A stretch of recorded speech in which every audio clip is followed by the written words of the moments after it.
First, the devastating effects of an acid attack on an innocent man, which has left him at risk of losing his sight. Robbers threw a liquid into the face of Lee Deakin as he unloaded his car outside his house in St Helens. Specialist surgeons were able to restore most of his vision, but today he learned of further complications.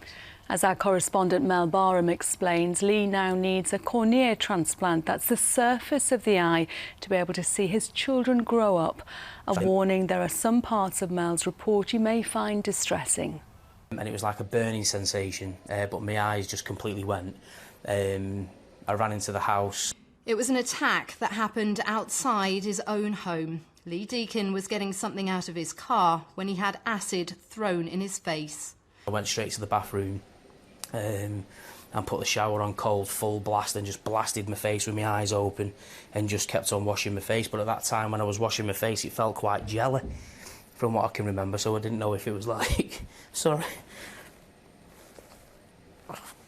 I didn't know if it was, you know, rubbing my face off. He was rushed here to St Paul's Eye Unit at the Royal Liverpool Hospital, where he had an amniotic membrane transplant on both eyes.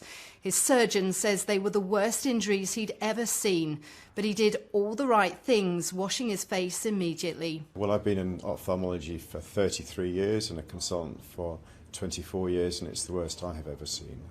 The initial treatment is simple first aid, which is to irrigate the affected area straight away with anything liquid to hand, even tap water will do, and just to dilute and get rid of the chemical.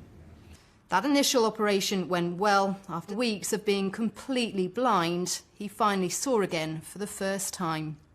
And like after 6 weeks of not being able to see, it peeled. God, I'm sorry. It peeled off the contact lens, and like for the first time I could see, and I could see Mr. Batterbury, you know, and my kids, you know, and the man that's ultimately, you know, helped save, you know, my eyes, basically. You know, it was a crazy feeling, and I walked out the house. I just remember, you know, walking out the hospital, and I just broke down crying. You know, it does get me emotional, you know, when I think about, you know, the hospital and what they've done for me. You know, when I think about my kids. But I walked out of this hospital and I just broke down crying because it was like I could breathe. You know, it was like I'd been trapped in my own body.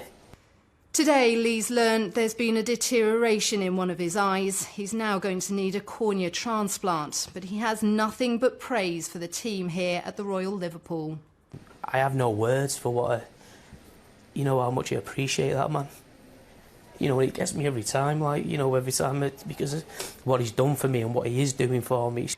Lee still doesn't know if he'll get his sight back completely. Those who did this to him have still not been caught. Mel Barham, ITV News, Liverpool. Well, they do incredible work there, and Mel's live at the hospital tonight. And as you said there, Mel, the police are still trying to catch those responsible for this terrible attack.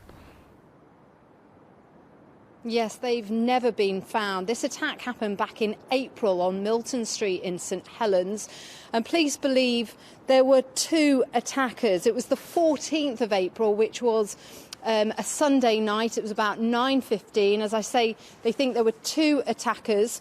Tonight they are appealing for anyone who may have seen anything or may have seen two men in bubble jackets acting suspiciously either before or after the incident to come forward. But clearly this was an unprovoked attack on an innocent victim, and we've seen tonight just what a terrible effect that attack has had both on Lee and his family.